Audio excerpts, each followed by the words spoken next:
Whoops, wrong team. Okay. Um, a little bit of disclaimer when we're starting this. Again, this is preseason, and I still haven't fully figured things out myself.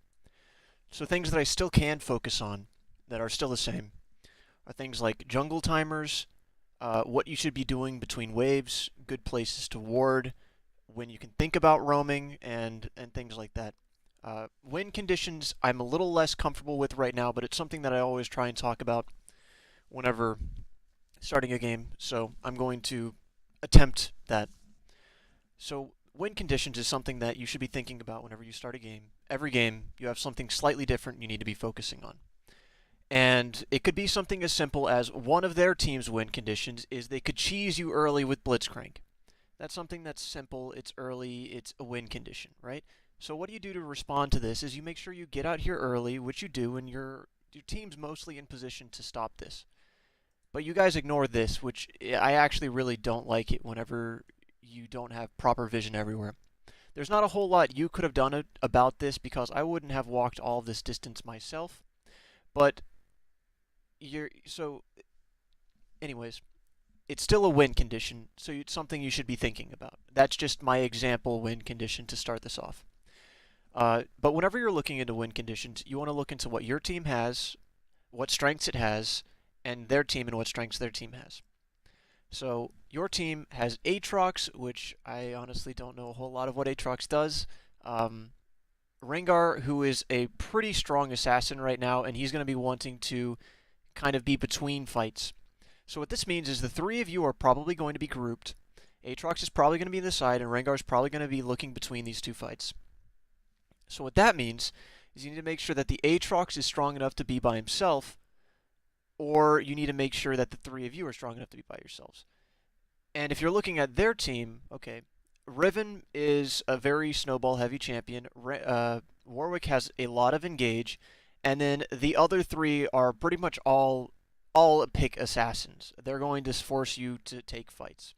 So that kind of screws with what your team comp wants to do from the get-go. They have two things that very easily could engage on you guys: Blitzcrank hooks and the Warwick ult. And even though you're Malzahar, that kind of screws with your team's win condition of splitting the Aatrox off to the side. Because they have this type of engage, your team's win condition of doing that 1 and 3 is not going to be super ideal.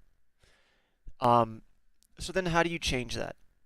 Well, one of the big ways you could change that is if you keep their bottom lane behind, they're not going to want to force these trades, but then, the Talon's going to try and kill them. Or your bottom lane, because that's kind of what assassins do. But you're Malzahar, and you can peel for that. So this changes it up, and I'm trying to think now that Aatrox is going to want to group with you guys, and you're going to want to get your bottom lane ahead, basically to put theirs behind, so they're not going to want to force those fights. Because if they forced a fight onto, maybe you, and no one else was really strong on their team to keep the damage out, Aatrox could probably heal through it, and Rengar, depending upon what he builds, could still do his job. Okay, so that's me attempting to talk about win conditions this game, and I'm not so sure if all of that is going to play out or be truthful, because again, I don't know how runes work right now and how strong certain champions are. Like Dark Harvest is something it made Evelynn an entirely different champion, so we'll see. Okay.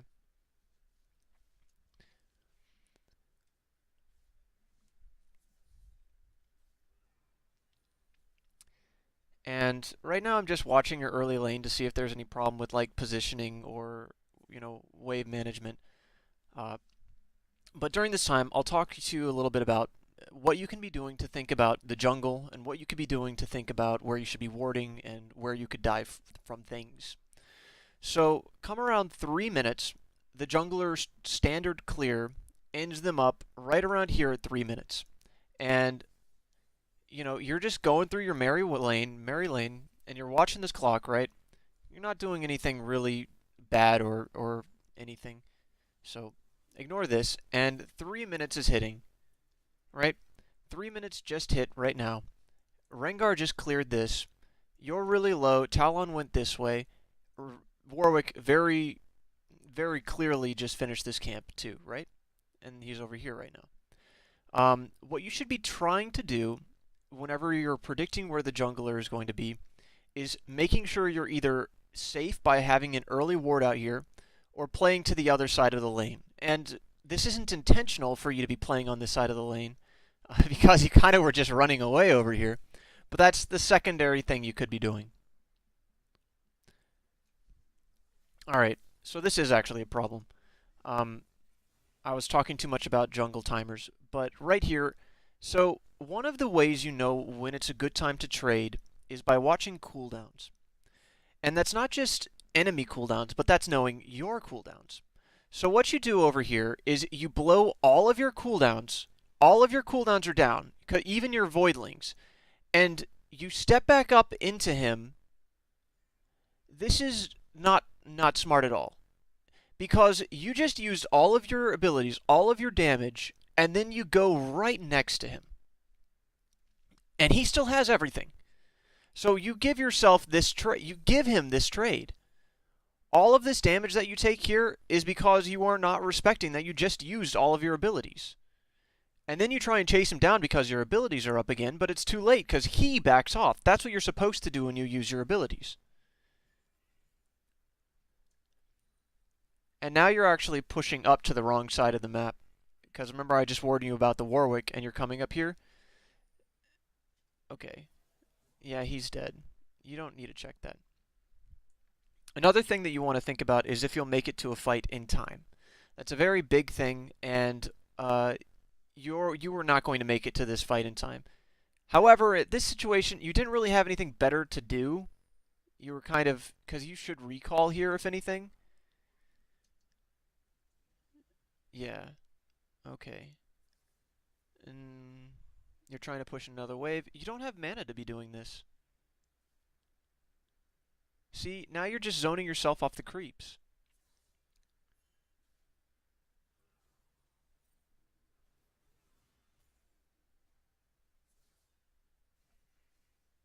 And now look how scared you have to play because of that one early trade, right?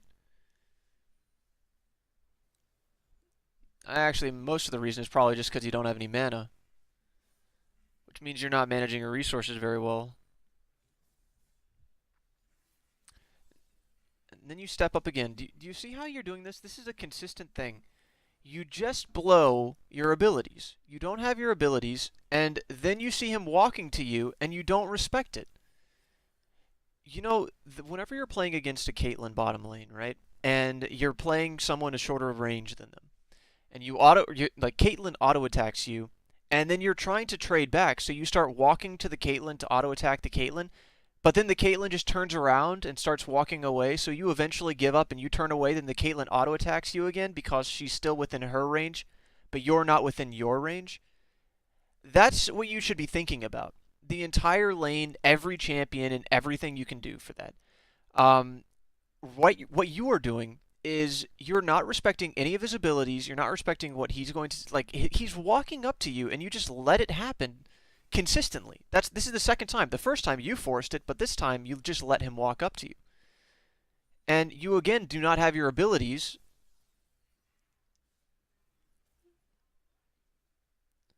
You have to recall here. Okay. I mean, you have teleport. Maybe you just didn't have gold to get what you wanted. Maybe. Okay.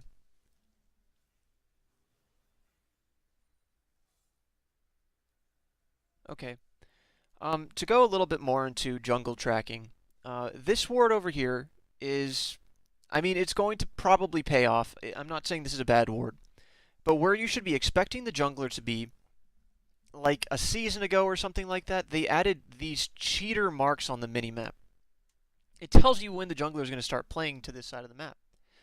So whenever this thing turns yellow, you can assume, safely assume, that most games the jungler is going to be bottom. See, he's going bottom when it turns yellow. And whenever it's up, you can almost assure that he is going to be on his buff. And he does other things, but he was on that side of the map and just saw a fight happening.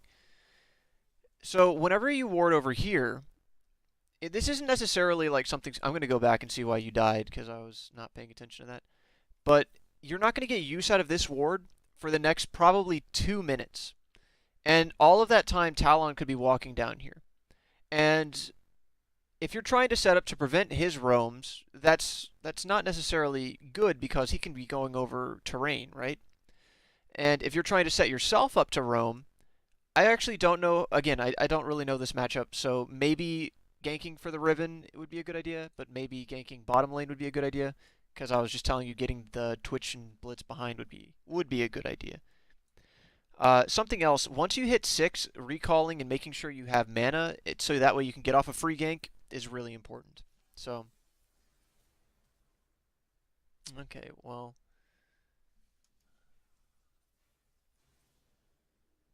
I don't know.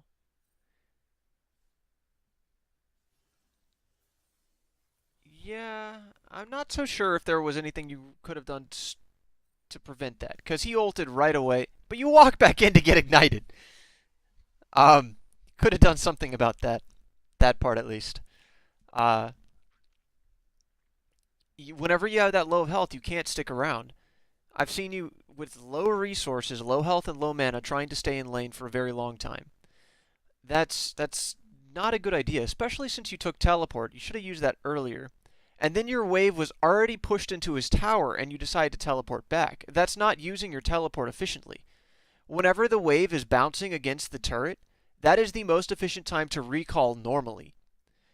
But you're using your teleport to try and give yourself a free recall, and then you're taking the best time to normally recall and teleporting back anyways. That was a wasted TP.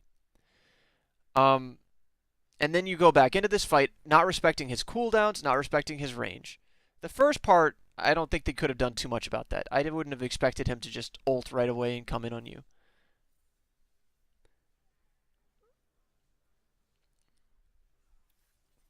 Okay. So here's one of these key parts of the game where you just pushed in him, right? You just pushed him in, and now you have this free time. This is one of the most important and most influential moments of mid lane. Whenever you get yourself a wave advantage like this, you need to figure out what you're going to do with your free time. Because if you just sit in lane, you are essentially AFK. So what can you do to get your team ahead in this window of time? Well, you don't know where their bottom lane is, so it wouldn't be a good idea to go bottom. And if you're following kind of a traditional clear, I don't know if I would be able to predict where Warwick is now because he was bottom earlier and then he could be anywhere doing any of his camps. We had the vision on earlier, so I know he's on red, but that's kind of cheating to know that right now. But your Aatrox and your Riven, this is a good thing to be thinking about ganking.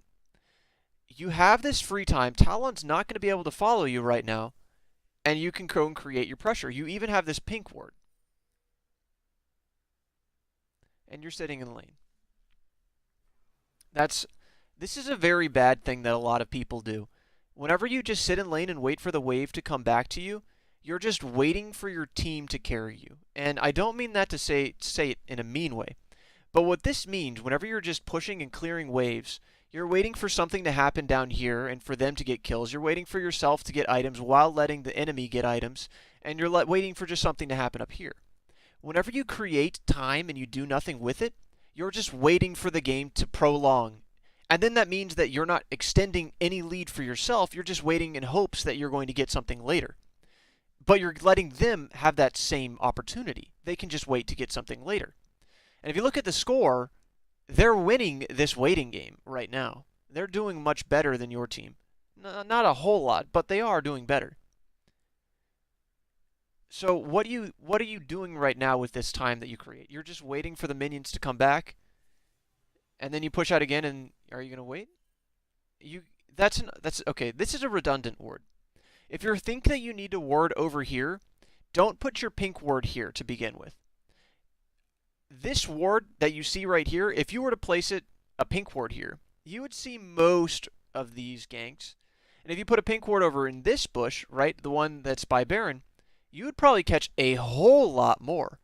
Because you would catch the Warwick coming this way, you'd catch Talon going up top, and you'd be seeing if someone was coming into your jungle over here. And you'd still give yourself a valuable ward for whenever you try to get Baron control later. So you're thinking probably, the reason I don't put a ward over there is because I can't protect it as well. Well, they haven't checked this ward, and you've died before, so you weren't protecting that ward. Warwick came into this bush and didn't kill it, I think. Is that right? I think he just walked in and out. Man, that was a long time ago, wasn't it? Holy shit, that was a long time ago. Alright, well that was a lovely skip back. Let me just fast forward instead. No? Alright, I guess that was your second pink ward. Is that right? Yeah, it probably was your second pink ward. So you really favored this spot. I don't think this is really necessary, because if you feel like you need to have a vision over here, just put it over there to begin with. And that's following what I was talking about earlier with managing resources. If you're not managing your mana, and you're not managing your wards, and you're not managing your health or even cooldowns, these are really, really big problems. Really big problems. And they're pretty easy to solve, too. No, yeah, the Warwick just comes in and leaves. Yeah, see that? So, yeah, because I guess you would think you were defending it. Okay. Well, they probably could have used that as an opportunity to engage on you, actually. That was a pretty risky protection move there. And then I guess you're doing this to try and track the Warwick. Unnecessary. Unnecessary. And you see how Talon's kind of disappearing between these waves? You're, like, right now, you do you ping missing? No, you don't ping missing.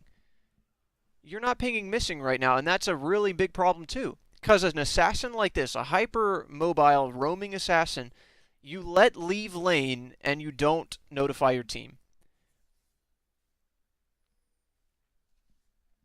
Okay. So there's a few good problems so far. And you're AFK. This is terrible. Don't do that.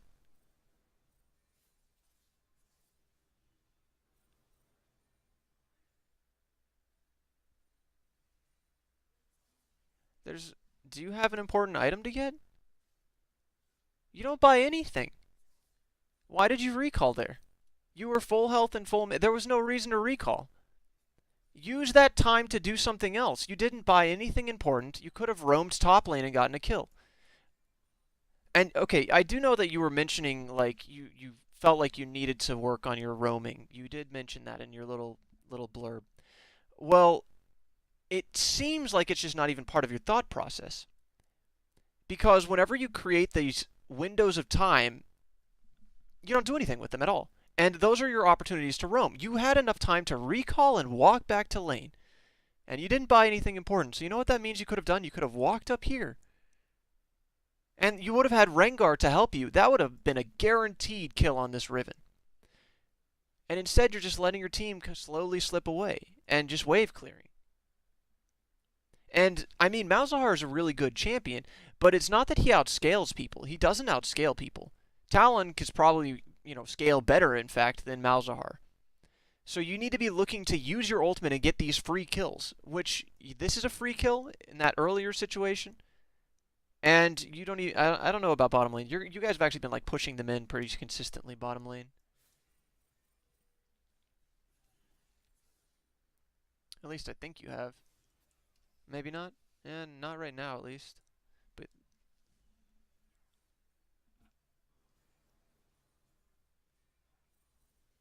you're not warning your team early enough. That was an obvious roam by them. So your jungler, you're not watching your jungler. Your jungler's over here. Your team pings that they have vision. Talon walks away. Do you watch this clock here? Like 3 or 4 seconds passes. You know how far he was? He was already probably able to hop this wall if he wanted to.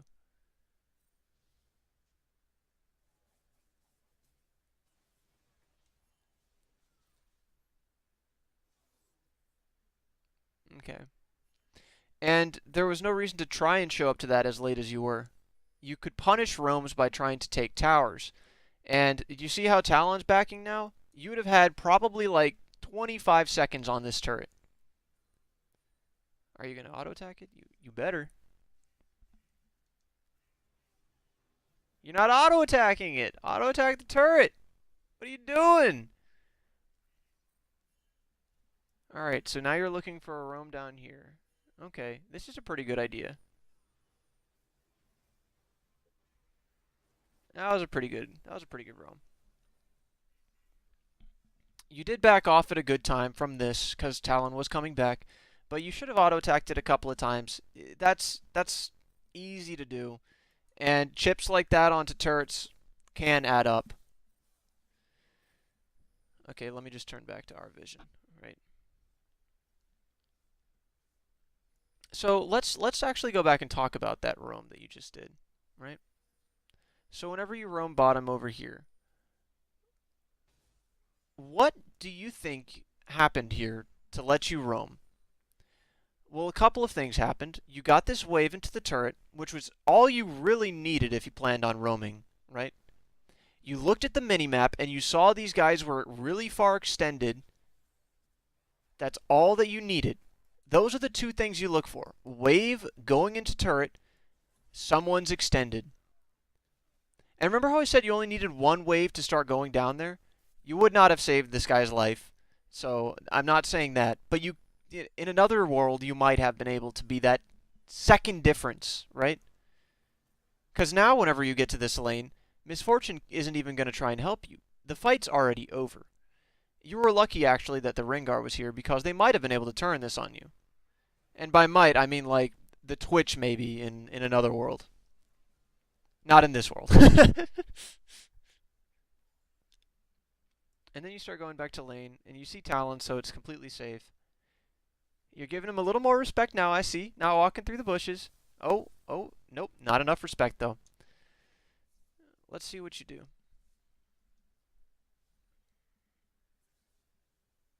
You walk up to him, and you miss your flash. I don't think that would have made a difference, though. I think he would have probably still killed you. So, you should have learned from earlier, you're not adapting to the enemy's playstyle. He's just going to go in on you. That's something that you know. So if you're going to ever step into his range, you need your jungler there. And you need your ult. You're not respecting that at all. You're going into the wave. If you were under the turret and he came in on you, you had a better chance, but you still could die.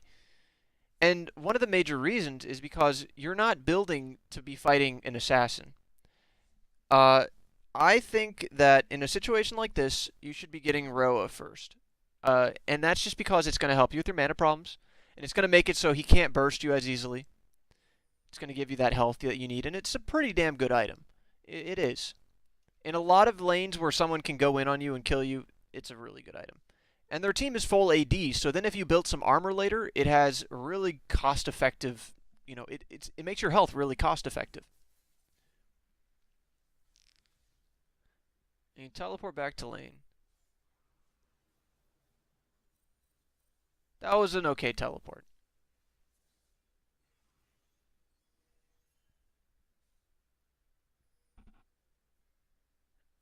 And I would have stayed in this lane for that piece of time.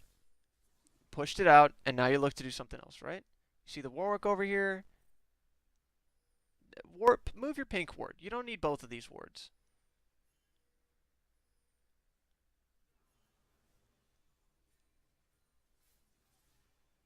You see the Warwick again. And he kills your pink ward. I do like that you're buying a lot of pink wards. You have 2 in your inventory. I think honestly that's a little excessive for a mid laner. But it is good that you're buying them. So I'm not gonna tell you stop, but it's you really don't need 2. Keep just 1.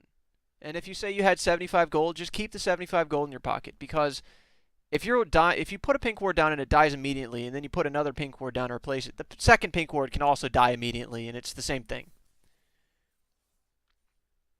So you roam bottom. Let's watch that again. Right?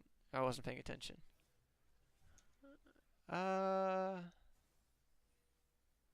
So you are doing something this between waves. Good job. That's what you want to do. See, this is what you want to look for. You do apparently know about those windows, but you only start thinking about roaming, I guess, after 10 minutes. And that was okay. There wasn't a whole lot you could have done about that. And now the Talon's coming down. You should ping them, notify them, right? Because Talon, right around here, walking down. It's going to quickly turn into a 3v3 where your team doesn't have ults. Oh, no, actually, Aatrox is here. Never mind. What is going on?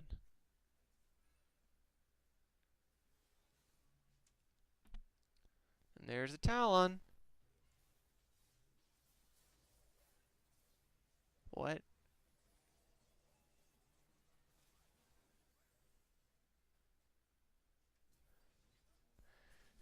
Gotta call missing, my friend. Gotta call missing.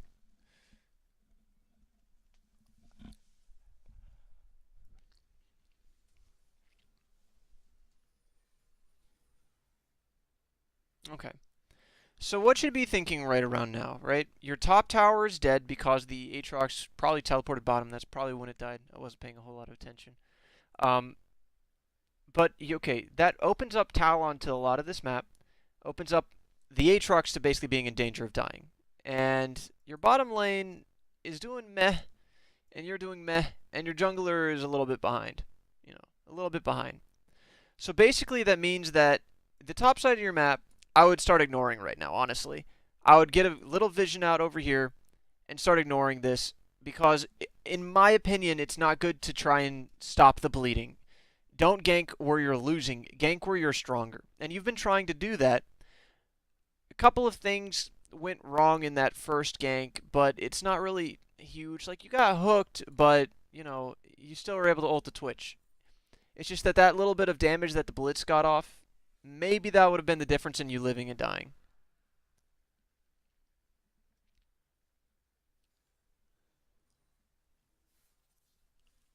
Now you're walking off the waves.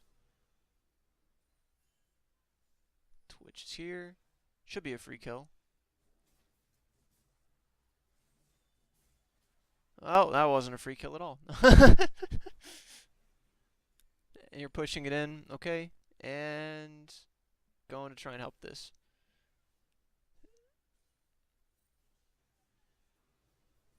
Just catching the wave is fine. It's really risky to chase her down, so... Ooh, are you going to try and chase her down? I guess you are.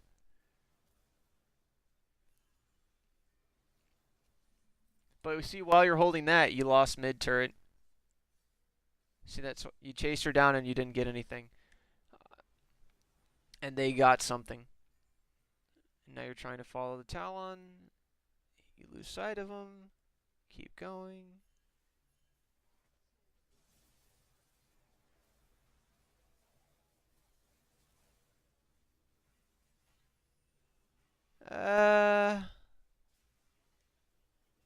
Okay.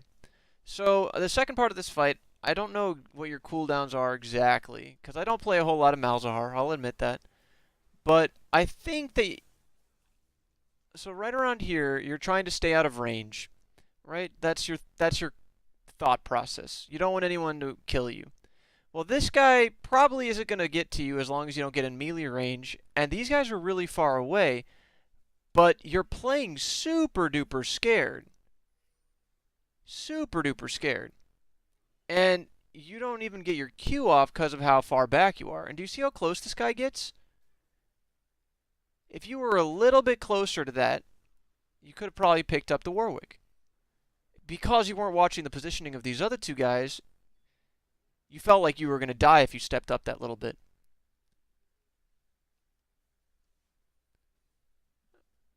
He did have flash. Okay.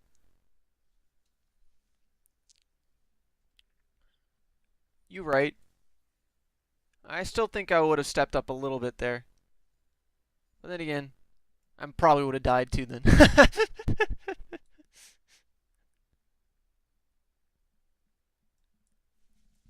And yeah, see, your top lane, just, there's not anything you guys can really do about it right now. The Riven's ahead in this split push. Anyone who goes there is just going to die. And that's because your team has no armor except for these. Well, I guess Braum has armor, but he's not going to be able to split push. And you're versing a full AD team. Your team's not building anywhere according to like what the enemy is.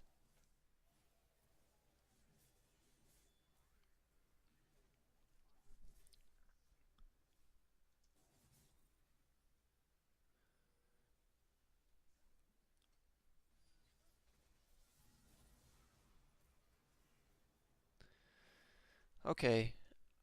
So one of the ways you can respond to pressure is by creating pressure of your own. And what's happening right now is all three of your lanes are getting pressured. Riven is going constantly down this lane and killing whoever comes here. Now the Talon's coming down here, and these guys are pressuring mid. So it's really hard for you guys to do anything, because normally I would be trying to pressure one of these side lanes, get people to come to me, and rotating back and trying to start a fight. But what you guys are doing is you guys are just clearing waves underneath your turrets, and then they dive you and you die. That's what's been happening. And even though you guys pick up these fights here, this is what the power of split push. They're gonna come out ahead, and there's not a whole lot you could have done about specifically this, but there is something you should be thinking about for the sake of this game, right? And the only thing that really can bring this game back at this point is Baron. You can bait Baron or you can do Baron, but that's the only thing that's going to bring you guys back at this point. You guys are just really far behind and they're diving you everywhere. They outsplit push you everywhere, and your build, you've invested so much money into things that aren't going to help you against their comp. So really, I would just be looking to get picks off of here with the Warwick assassination and your ult. That's what I'd be looking for, because none of this is going to really work out otherwise. Yikes. So what you do to get control of that is, remember those pink wards you had picked up earlier? You need to start getting one of them over here. And you're not watching where people are on the map. I know that you didn't see Talon, but if you don't see Talon, he's coming to kill you. Okay, honestly, this game's pretty much over. Um, so I'm just gonna talk again about highlights of what your issues are. So early game, you don't respect or watch cooldowns. You walk into free trades, you give them free trades.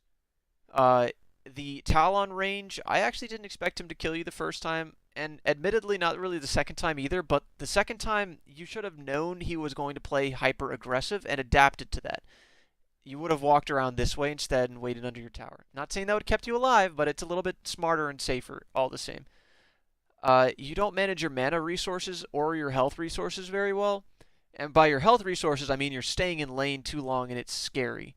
That's how you give away free kills. You're really easy to die whenever you don't have ult, and you also did not have mana, and you were staying to push these waves.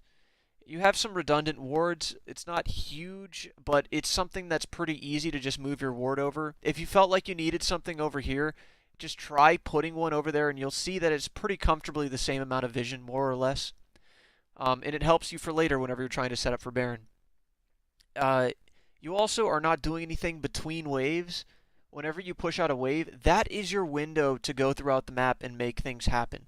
You just push into their tower and wait, and push into their tower and wait for the first 10 minutes of the game. And then after that, once basically everyone already has their advantages or disadvantages, they're looking to make something happen. Where your top lane at that point of the game had already lost, and your bottom lane, believe it or not, they had already lost at that point too. The Twitch had 2 kills, and the Misfortune, I don't remember exactly how much she had, but she wasn't doing too hot. It was like 0 and 2 assists or something. Yeah, she had 2 deaths. So look, you're trying to gank after this lane had already lost, right? This happened really early on, right? And then the first time you show up down here, this lane's already happened. If you want to make it so your bottom lane is the one that's stomping and going and pushing down the enemy lane, then you need to be the one who sets up the first play down there. And I played a game against a Twisted Fate the other day that built Predators, the new Keystone and shoes as his like first thing, and he ganked bottom at level 4, and he just stomped us. The entire game was in his hands. And that was just he pushed out a wave, he had the time, he recalled, and he got those shoes and he ganked bottom. That's what he did. Super duper easy whenever you say it like that, right? But knowing whenever you can do it, you just push in this wave, right? You have your time right now. And what you do at this time is you go and put a redundant ward down. If you think the Warwick is going to be up here and ganking top, then ping. If you think that the Warwick is going to be going to the blue buff, then ward the blue buff. This ward doesn't help. Um, your mana problems where you're just using all of your abilities a little too frequently. You should try and just push the wave with like one ability. You don't need your Voidlings out every time. So your E and your Q should be all you really can do. But because you're using all of your abilities early to shove these waves in, you run out of mana. And whenever you run out of mana, you have to play scared because you literally just can't trade with them. You have no resources. You can't use your spells. So that's how you ended up losing kind of the second half of your first time in lane, like before you teleported back to lane, where you got really low for basically no reason, and you couldn't trade him because you didn't have mana. It's because you use all your abilities whenever you should only be using like one or two. As Ari, during the laning phase, I only use my Q. And if I get a gank, I then use E. But that's her charm, if you didn't know. And that's to ensure that I always have enough mana to get a gank. And I always have enough mana to escape. If they're going to gank me, the charm slows them. I can Q to speed myself up. But in all of this like early part of lane, you were completely out of mana. And maybe you could have gotten your spells out once, but that's not necessarily good. Because what if you had to follow your jungler into their jungle and you had an extended trade up here? All of a sudden, you lose the fight because you weren't ready for it. Managing your resources is really important because a game-changing fight could be something as simple as your jungler is an idiot and over here, or maybe your jungler is a genius and is over here, and you weren't able to help him. Your jungle tracking is, I can't really tell from this game. I did talk about it briefly. Your ward over here, I mentioned that you weren't going to get use out of it for 2 minutes, but maybe you were setting it up for 2 minutes into the future, and it's okay. Yeah, so I don't have huge problems with that. You never ping missing until it's too late. That's huge, actually, whenever playing against an assassin. And the times that he's not in lane, you should ping missing, even if it's like 15, 20 minutes into the game. Ping missing. It's still kind of your responsibility because your team is your responsibility. Your responsibility is to win the game with your team or for your team. It's not to watch one person, but that one person is a key person for you to be watching.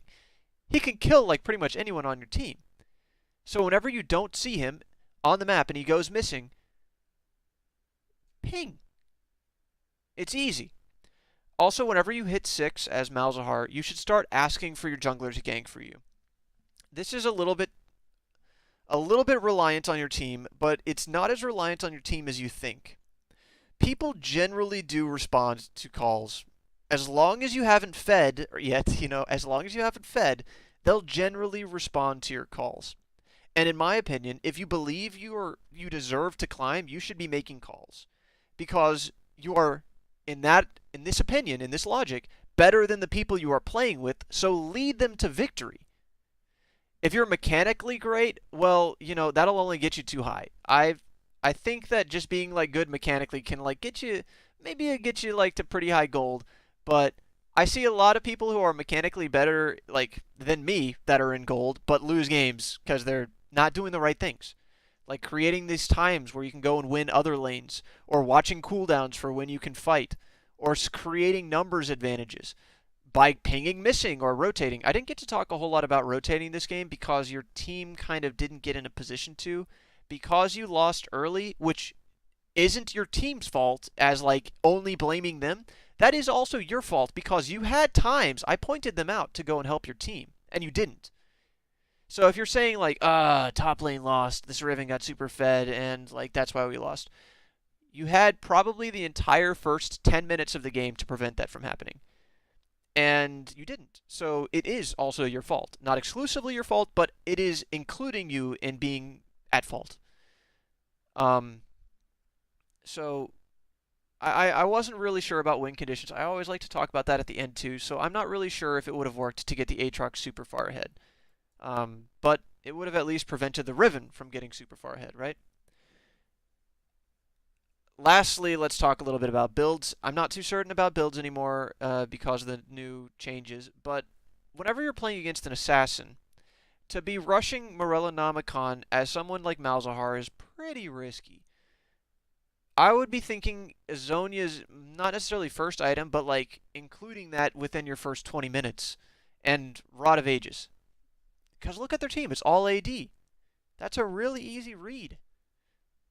If you don't want to get Azonias for whatever reason, then, getting your Rylas that you eventually got and your Rod of Ages, all of a sudden you've got a fuck ton of health. They probably just don't even want to try and assassinate you because you got so much health. And if you're talking like that's not going to give you a whole lot of AP, Rod of Ages gives you a pretty reasonable amount of AP. And it helps you through the lane part of mana sustain. It doesn't help you late game because, you lose the catalyst effect eventually. Okay, well, that's pretty much it. Pinging, builds, watching your cooldowns, managing your mana, using that time that you have between waves to roam. And early. You want to do that early. Do not just wait until you're 6. Because if you get a good trade-off, you'll see, you'll realize how much damage you do as Malzahar. You probably could chunk someone 500 health worth at level 5 without your ult. 500 health, just your Voidling's out, you got your Q, you got your E. Probably you can chunk someone for 500 health. You know how much fucking health an 80 carry has? Well, if you come down and you do 500 points of damage, you just calf killed the level 6 guy, and he's not going to be level 6. He's going to have less health than this. So you're going to kill 2/3 of him. And if you look for a good time to come down here, that's enough. Trust me, that's enough. You'll be able to kill them, and then you'll put your bottom lane ahead, which will get you your team a turret, which will put your top lane ahead, which will win you a game. Alright. Well, that's it. That's all I got. Stopping.